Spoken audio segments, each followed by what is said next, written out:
vous parler des capucins en danger. Je vais vous montrer une petite vidéo pour commencer. Vidéo!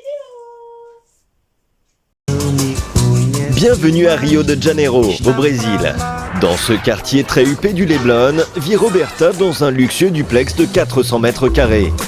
Cette mère de famille de 40 ans a accueilli depuis peu Salomé, un adorable petit singe capucin d'1 an.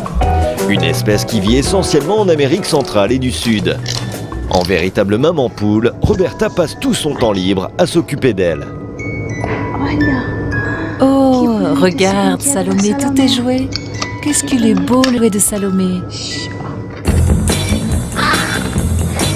Sauf que quand Salomé veut jouer, ce n'est pas avec la petite radio en plastique, mais plutôt avec la tringle à rideau.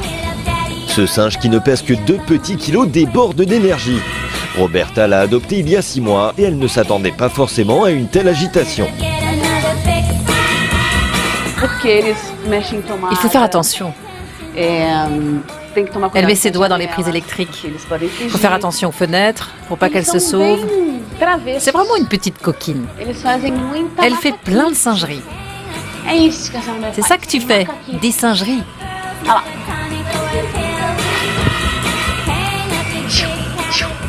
Éduquer Salomé comme un bébé, ça rappelle bien des souvenirs à Roberta. Avant ce petit singe, elle a élevé Joao, 14 ans, et David, 10 ans. Tous l'ont adoptée et la considèrent comme la dernière née de la famille. Moi, j'adore avoir Salomé à la maison. C'est comme avoir une sœur pour moi. Mais pourquoi? Qu'est-ce que tu aimes chez elle? Je l'adore parce qu'elle joue beaucoup avec nous, plus qu'un chien ou n'importe quel autre animal. Elle est beaucoup plus intelligente aussi. Mais c'est quoi la différence entre Salomé et un autre animal de compagnie? Personne n'a un singe. Tout le monde ne peut pas se le permettre. Et pour cause, posséder un singe comme Salomé est réservé à une minorité au Brésil, la plus fortunée. Roberta a acheté Salomé dans une animalerie. Cette femme d'affaires a dû dépenser plus de 30 000 reais, soit 10 000 € pour devenir la propriétaire de ce bébé primate. La réglementation au Brésil est très stricte. Pour détenir un animal sauvage à la maison, il faut obtenir une licence officielle qui fait office de carte d'identité. Alors ça, c'est sa carte d'identité, comme pour nous. C'est son certificat de naissance en quelque sorte. Et ça permet de prouver qu'elle a bien une licence en règle, qu'elle m'appartient et qu'elle est bien à moi. Et Roberta, pour élever au mieux ce petit singe, ne veut que le meilleur. Il est 10h et pour Salomé, c'est l'heure de son cours particulier avec André, un jeune éducateur qui fait des études d'assistant animalier. Oh, Salomé, tout va bien? Ça va, Roberta? Eh, ma chérie, on va s'entraîner? Oh, un petit yaourt. C'est bon ça, hein? Allez, on y va. Un cours qui va durer 4 heures et coûter près de 300 €. Une fois par semaine, André vient dresser la petite Salomé. Car même si sa jolie bouille le fait oublier, elle est avant tout un animal sauvage qui vit normalement dans la forêt amazonienne. Vous savez, dans la nature, ces singes dépensent beaucoup d'énergie. Ils courent toute la journée, des kilomètres et des kilomètres pour chercher à manger. Quand on les met en captivité, ils ont encore toute cette énergie, cet instinct de sauter partout, le besoin de courir, de tout détruire. L'éducation que je fais, c'est juste adapter cet animal au milieu domestique. Et pour posséder à la maison un animal sauvage comme Salomé, il faut lui imposer des règles et ce n'est pas toujours évident. Car Salomé est l'archétype du singe vif et intelligent.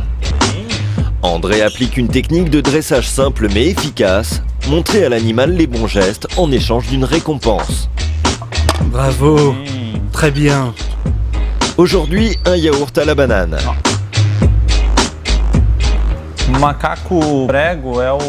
Le singe capucin, c'est le primate le plus intelligent d'Amérique latine. Mais ça ne veut pas forcément dire que c'est le plus facile à domestiquer. Au contraire, Il utilise souvent son intelligence pour faire des bêtises. Pas vrai, ma jolie?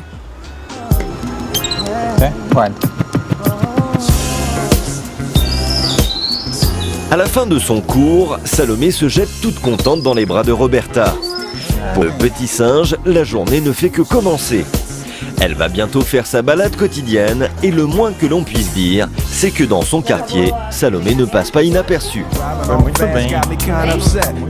Des animaux traités comme des petits rois. Ils sont en danger d'extinction eux aussi. Il y a la chasse pour faire de la viande de singe. Berk, les humains vont me dégoûter. Berk, berk, berk. De plus en plus. Tout comme les Wistiti, ils sont vendus comme animaux de compagnie pour faire des animaux pour aider des personnes handicapées, j'ai entendu. What? Non mais oh, n'importe quoi, hein, ces humains-là. Ce sont des animaux sauvages, hein, pas des animaux de compagnie. Bref, j'ai plus d'infos à trouver sur leurs menaces, mais les humains, là, stop, quoi. Voilà, j'ai fini pour cette saison. J'espère que ça vous aura plu et que vous allez agir avant qu'il soit trop tard. Ah, parce que, hein, il y a un moment donné, stop. Les capucins, aussi les gorilles et tout, quoi. Bon, la saison 4, ça sera autrement. Ça sera, je sais plus. Faudra que je regarde le planning, mais je vais plus parler de ça. C'est à vous de réagir, sinon c'est moi qui va réagir à votre place. Et vous allez voir. Ça va pas rigoler avec moi. Voilà. Je vous dis à très bientôt, à la saison prochaine. Au revoir.